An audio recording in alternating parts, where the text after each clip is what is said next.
जय हिंद, this is Praful and you are watching miracle GS YouTube channel. इस video में हम पॉलिटिकल साइंस का एक इम्पोर्टेंट कॉन्सेप्ट प्रीएम्बल के ऊपर डिस्कशन करेंगे और जो एक्सपेक्टेड क्वेश्चन प्रीएम्बल से आ सकता है कोई भी कॉम्पिटिटिव एग्जाम में, इसी को हम डिटेल में डिस्कशन करेंगे। ओके, तो चलिए देखते हैं प्रीएम्बल ऑफ द कॉन्स्टिट्यूशन क्या है। देखिए, प्रीएम्बल मतलब इंट्रोडक्शन और प्रीफेस टू द कॉन्स्टिट्यूशन। देखिए, कोई भी किताब में एक प्रीफेस होता है।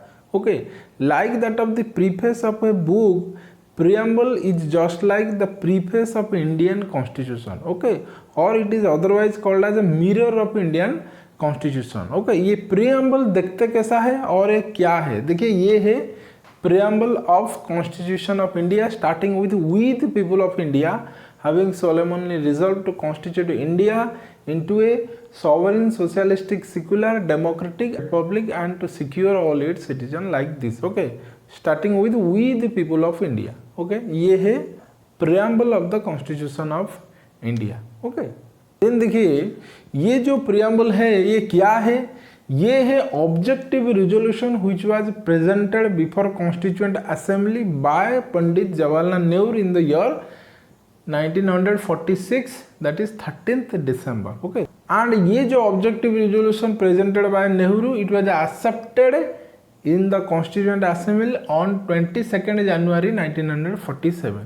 Okay, और Constituent Assembly ने जब रेडी किया हमारा कॉन्स्टिट्यूशन, ओके, इसी में जो ऑब्जेक्टिव रिजोल्यूशन था इसी का नाम चेंज करा गया और ये जो objective resolution it was renamed as preamble. Okay, in the year 1949, that is 26th November 1949. Okay, और ये जो preamble, idea of preamble was borrowed from USA Constitution. Okay, ये idea आया था USA Constitution, but preamble में जो language है ये आया था Australia Constitution. Okay, the language of the preamble was borrowed from Australia Constitution. This one is important. ये जो objective resolution ये कई बार आ चुका है एग्जाम में। ओके, प्रीएम्बल मतलब objective resolution which was presented by Nehru, इसी को याद रखना। Then the preamble of India starts with "we the people of India." This one is very very very important. Okay, we the people of India. Okay, और preamble is non justiciable like DPSP, directive principles of state policy. Okay, ये non justiciable है preamble. Okay, idea of liberty, equality and fraternity. देखिए, preamble में ये जो तीन word है liberty, equality and fraternity, देखिए ये आया था फ्रेंच रिवॉल्यूशन से। एंड द आइडिया ऑफ जो जस्टिस, सोशल, इकोनॉमिक और पॉलिटिकल। ओके, ये देखिए सेकेंड स्टैंजा में जो है justice, social, economic and political, ये आया था रशियन रिवॉल्यूशन से। ये दो क्वेश्चन वेरी इंपॉर्टेंट, ये कई बार एग्जाम में आ चुका है। Okay, then preamble completed on 26th November 1949 but it was enforced on 26 January 1950। Okay, ये जो डेट है ये कॉन्स्टिट्यूशन बनाकर रेडी हो गया था और इसी डेट में कॉन्स्टिट्यूशन लागू हुआ था इंडिया में। ओके, और सोर्स क्या है? We the people of India. Okay, देखिए, on behalf of people of India constituent assembly ने drafted constitution. So main source is we the people of India. Okay, we are the main source of Indian constitution. Okay, so on behalf of us constituent assembly drafted our constitution. Okay, और ये जो preamble है ये एक बार अब तक amend हुआ है इन the year 1976, that is 42nd amendment. Okay, और अमेंडमेंट होकर इसी प्रीएम्बल में तीन वर्ड जोड़ा गया है, that is socialist, secular and integrity. Okay, पहले ये तीन वर्ड प्रीएम्बल में नहीं था। ओके, प्रीएम्बल इंप्लीमेंट हुआ कब? कॉन्स्टिट्यूशन इंप्लीमेंट हुआ कब इंडिया में? 26 जनवरी 1950। सो 1950 से लेकर 1976 तक प्रीएम्बल में ये तीन word socialistic, secular and integrity नहीं था।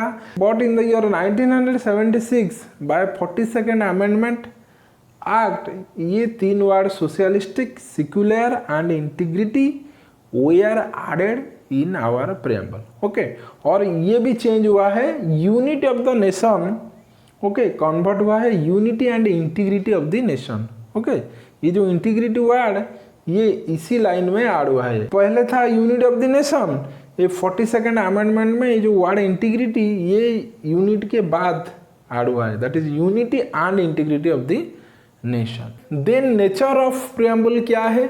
Sovereign, socialist, secular, democratic and republic. Okay, ये 5 word is very very important और इसी को सीरियली याद रखना क्योंकि ये कई बार एग्जाम में आ चुका है serially. Sovereign, socialist, secular, democratic, then republic. Okay, और इसी का ऑब्जेक्टिव क्या है प्रियम्बल का? Justice, liberty, equality and fraternity. Okay, India में जस्टिस दिया जाएगा सबको, लिबर्टी है सबको, all are equal, then fraternity. Okay, all the people of India have the feeling like fraternity. Okay, then देखिए ये जो 5 वर्ड को हम देखते हैं, इसका मीनिंग क्या है? Sovereign, socialist, secular, democratic and republic. देखिए सॉवरेन मतलब no external interference, that is independent country. India is sovereign क्योंकि India is a independent country. Okay, ये खुद का रूल्स एंड रेगुलेशन बना सकता है without any external interferences. Okay, socialist मतलब वेलफेयर स्टेट। ओके, गवर्नमेंट जो भी करेगा for the welfare of all human being. Then secular मतलब नो स्टेट रिलीजन, इंडिया में कोई स्टेट रिलीजन नहीं है, all are free to practice their religion. Okay, democracy मतलब रूल ऑफ पीपल। ओके, ये डायरेक्ट और indirect representative. Okay, rule of people.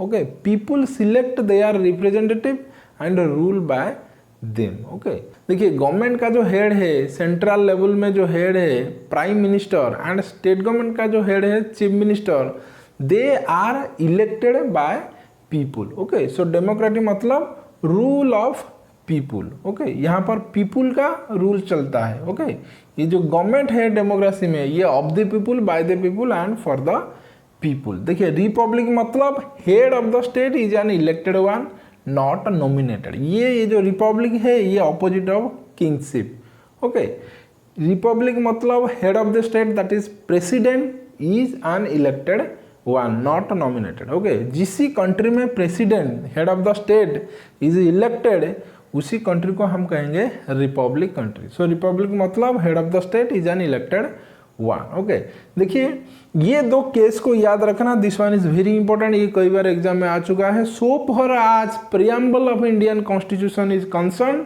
The case that is Berubari case and Kesavananda Bharati case versus state of Kerala are very very important. So for as preamble of Indian constitution is concern. Okay, देखिए ये एक article है Indian constitution में 368। Okay, ये power देता है parliament को to amend the constitution, any part of the constitution को अमेंड करने के लिए पावर देता है 368 आर्टिकल ऑफ इंडियन कॉन्स्टिट्यूशन किसी को?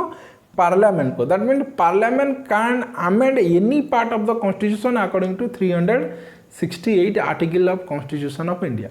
ओके, लेकिन बेसिक स्ट्रक्चर में कोई छेड़छाड़ नहीं करना है। देखिए ये जो आर्टिकल है 368 article of the constitution of India, ये पावर देता है पार्लियामेंट को to amend any part of the constitution of India. Okay, लेकिन ये बेरुबारी केस में सुप्रीम कोर्ट ने ये कहा है preamble is not a part of the constitution, so preamble cannot be amended. Since preamble is not a part of the constitution, so it cannot be amended. लेकिन later in the case of Keshavananda Bharati and versus state of Kerala, इसी case में supreme court ने कहा है preamble is a part of the constitution. Okay, यहाँ पर थोड़ा mistake था, लेकिन इसी मिस्टेक को इसी केस में सुधारा गया है और सुप्रीम कोर्ट ने फील किया है नहीं, preamble is a part of the constitution, since it is a part of the constitution preamble can be amended. Okay, so ये 2 केस को याद रखना। पहला जो केस आया था बेरुबारी केस में, इसी केस में preamble is not a part of the constitution, so it can not be amended. ये जो सेकंड केस आया केशवानंद भारती केस, इसी केस में सुप्रीम कोर्ट ने कहा कि preamble is a part of the constitution, so it can be amended. Okay, so this is something about preamble of the Constitution of India. I have covered all the important points that can be asked in any competitive examination. Okay, so आज के लिए इतना ही, फिर मिलेंगे नया video में, तब तक के लिए टेक केयर, जय हिंद।